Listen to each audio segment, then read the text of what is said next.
Alexanderplatz è uno dei posti più visitati dai turisti a Berlino. Tutto intorno, tra i grandi viali, si intersecano mille viuzze, tra cui una, spesso non vista o anche ignorata, ha un nome evocativo e romantico: Rosenstrasse, la strada delle rose in italiano. Eppure questa stradina fu teatro di uno degli eventi più rivoluzionari del XX secolo, ormai dimenticato fra le pieghe della storia.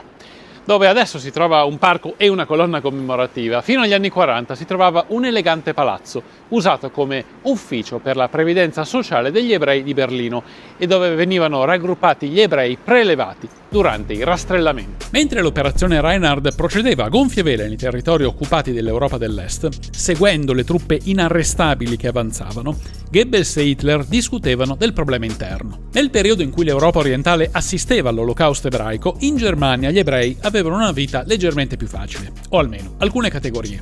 I lavoratori essenziali allo sforzo bellico, quindi per munizioni, equipaggiamenti e vettovaglie, e quelli sposati con ariani, potevano ancora vivere in città con le proprie famiglie. Il 22 gennaio del 1943 venne deciso che era il momento di liberare Berlino e Vienna dagli ebrei per garantire la sicurezza interna. Con questa, il regime nazista cercò di raggiungere l'apice della Dolchstoßlegende, in italiano la leggenda della pugnalata alle spalle, l'ho detto malissimo, il complotto che imputava agli ebrei tutte le colpe della deriva dello Stato tedesco, a partire dalla sconfitta della Prima Guerra Mondiale. Gli ebrei delle città tedesche cominciarono ad essere deportati nei campi di concentramento, anche quelle categorie privilegiate che fino ad allora erano riuscite a mantenere la propria posizione sociale. Queste leggi furono promulgate con diversi intenti. La legge sulla protezione del sangue tedesco e dell'onore tedesco, letteralmente la legge sulla protezione del sangue. La legge sulla cittadinanza del Reich. La legge sulla bandiera del Reich. Bisogna precisare che pochi anni prima, nel 1935, a Norimberga vennero promulgate le leggi razziali, nelle quali veniva classificato il livello di ebraicità della popolazione. Da qui in poi si spiegava quali fossero i matrimoni consentiti. I tedeschi di sangue puro potevano sposarsi con dei simili o al massimo con dei Mischlingen di secondo grado, facendo in modo così che le tracce di sangue ebreo sparissero nel tempo. Tutti gli altri potevano sposarsi tra di loro a patto di non sposare tedeschi di sangue puro. Tutto ciò fu legge dal novembre del 1935, ma i matrimoni misti celebrati prima rimasero comunque validi. Alcuni Mischlingen continuarono a occupare delle cariche importanti nel Reich grazie alla benevolenza del Führer e delle alte sfere naziste, che ignorarono e insabbiarono volontariamente le loro origini. La prima legge fu accompagnata da una tavola che spiegava il livello di ebraicità tollerato dal Reich. I Deutschblutinger, i tedeschi dal sangue puro, non dovevano avere avi ebrei e potevano accedere a tutti i mestieri e alle cariche pubbliche. Subito dopo c'erano i Mischlingen, ovvero i meticci, divisi in due categorie. Quelli di secondo grado avevano un solo nonno ebreo su 4, quelli di primo grado 2 nonni ebrei su 4. Potevano continuare ad esercitare e accedere alle cariche pubbliche, a patto che non fossero sposati con ebrei e non praticassero più la religione ebraica. Chi aveva 3 o 4 nonni ebrei veniva considerato ebreo a tutti gli effetti, anche se non era praticante. Tornando al 1943 e ai piani di Goebbels e Hitler, anche queste categorie privilegiate si trovarono all'improvviso perseguitate. Il piano d'azione prese il nome di Fabrikation, l'azione della fabbrica, perché vennero presi di mira soprattutto gli ebrei che lavoravano nelle industrie belliche. Questo avvenne subito dopo la rovinosa battaglia di Stalingrado. Lo scopo della Fabrikation era quindi quello di distogliere l'attenzione dal fronte russo. Il 27 febbraio del 1943 circa 1800 uomini ebrei, chiamati Geltungsjuden, ebrei di valore, sposati con donne ariane, vennero arrestati e portati al palazzo numero 2 della Rosenstrasse, dove altri 10.000 ebrei aspettavano di essere deportati. Un gruppo sempre più nutrito di donne si radunò davanti al palazzo della Rosenstrasse, prima per chiedere informazioni sugli uomini, poi per protestare a gran voce, urlando frasi come «Rivogliamo i nostri uomini, ridateci i nostri uomini!». La protesta all'inizio venne ignorata, sperando si esaurisse da sola. Ma le donne non demorsero e, nonostante il freddo pungente come quello che c'è adesso, passavano le giornate davanti al palazzo a protestare, dalle prime ore di luce fino a notte inoltrata. Capitava anche che persone comuni passassero dalla Rosenstrasse e si unissero spontaneamente alla protesta. Qualche volta il Dipartimento Generale per la Sicurezza del Reich, uno dei dipartimenti della SS, tentò di sparare sulle donne. Fu Goebbels stesso a chiedere di interrompere i tentativi di disperdere le donne, perché la loro protesta era politica e il loro scopo era quello di tenere unite le famiglie. Dietro questa decisione di Goebbels c'era una chiara motivazione propagandistica. Quello che succedeva nei ghetti o nei campi di concentramento era facilmente manovrabile dalla propaganda, che filtrava le informazioni da far avere al grande pubblico. La stessa cosa non poteva essere fatta con un massacro di donne innocenti, tra cui molte ariane, che protestavano per i loro mariti nel centro di Berlino, dunque sotto gli occhi di tutti, e avrebbe distrutto l'ideale dell'unione del popolo, in tedesco Volksgemeinschaft. Il 1 marzo del 1943 era la festa nazionale in onore della Luftwaffe, l'aviazione tedesca, la quale per quel giorno non volò per poter godere degli onori a terra. Di questo avvenimento ne approfittò la RAF, la forza aerea britannica, che bombardò Berlino. Paradossalmente fu quello l'unico momento in cui la protesta si fermò.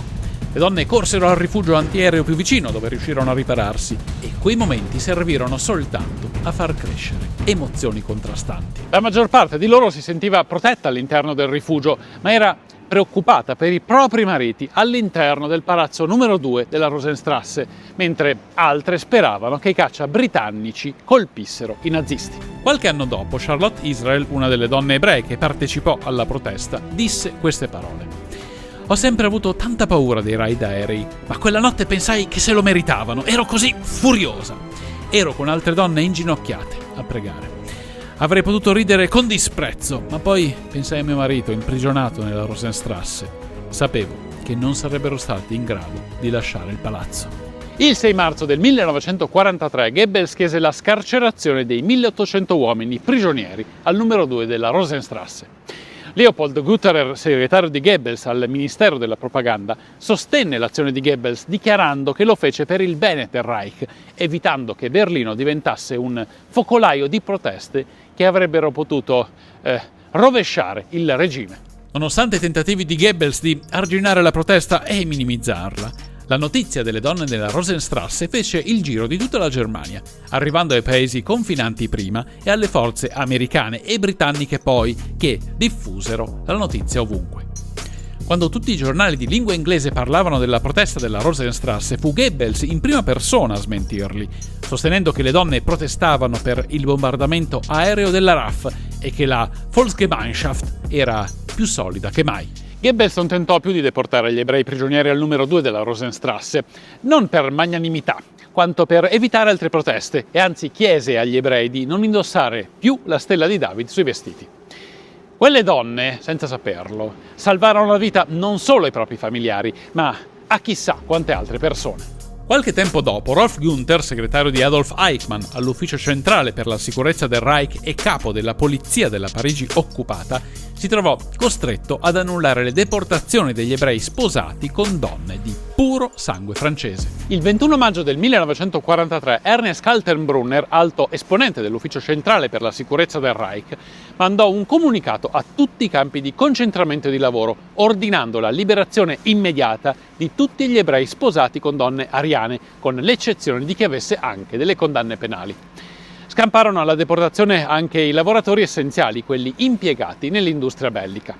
Quasi tutti gli uomini imprigionati al numero 2 della Rosenstrasse sopravvissero all'Olocausto. Negli anni successivi gli storici cercarono di dare la giusta interpretazione alla protesta della Rosenstrasse, sostenendo che se proteste simili avessero avuto luogo prima, probabilmente la portata del genocidio sarebbe stata ridimensionata.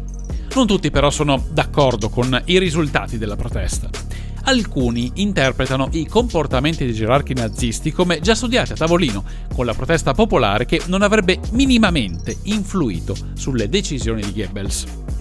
Oggi è difficile dire con certezza se sia più o meno probabile l'una o l'altra versione. Fatto sta che senza protesta, oggi sicuramente non avremmo neanche questo dubbio. Verso la fine della guerra, il palazzo al numero 2 della Rosenstrasse venne distrutto da un bombardamento. Quando Berlino fu ricostruita, si decise di non riedificare l'edificio, preferendo invece creare un giardino a memoria della resistenza di queste donne. Al posto del palazzo adesso c'è una colonna di colore diciamo viola, fra il viola e il rosso, alta fra i 2 e 3 metri e raccoglie informazioni sulla protesta. A metà degli anni 80 l'artista Ingeborg Unziger, originaria della Germania Est, creò il complesso scultoreo chiamato Block der Frauen, il blocco delle donne, posizionato poco lontano dalla colonna. Prima di continuare vi ricordo che questo video è stato caricato in pochi secondi con la fibra di Spadhausen e che per la community di Vanilla c'è un'offerta speciale, attivazione e 1 mese omaggio. Adesso non avete più scuse per rimanere con la DSL. Fate clic sul link in descrizione, ma dovete sbrigarvi, l'offerta è limitata al mese di gennaio. Nel 2003 la regista Margareta von Trotta portò sul grande schermo il film Rosenstrasse, facendo conoscere al mondo il coraggio delle donne che sfidarono il Reich. Lo stesso coraggio che ebbero negli anni 30 le donne sovietiche riunite nella Piazza Rossa durante le grandi purghe staliniane. Negli anni 70 le madri e le nonne di Plaza de Mayo, Buenos Aires, che protestavano per avere notizie dei figli chiamati desaparecidos, o il coraggio delle donne iraniane che da anni protestano per ottenere maggiori diritti per sé e per le figlie. Proteste che tirano fuori il coraggio delle donne, troppo spesso definite impropriamente il sesso debole. Come ultima tappa di questa toccata e fuga da Berlino, non ho voluto perdere una visita al memoriale per le vittime dell'Olocausto qui a Berlino, ed è qualcosa di impressionante. Il memoriale da fuori, prima di entrare in mezzo, pare così, poi dopo entri verso la zona centrale e queste specie di colonne si alzano e ti avviluppano, ti stringono come un labirinto dal quale non puoi più uscire. È indescrivibile, è proprio straniante. Era venuta fuori la polemica qualche anno fa che ci fossero un sacco di persone che venivano a farsi selfie ridendo qua dentro, ed è incredibile perché pensare di ridere dentro un posto così assurdo, però giuro, non so se dal video traspare, ma giuro trasmette benissimo il senso di angoscia, di angoscia che solo pensando a quello che è stato si può provare.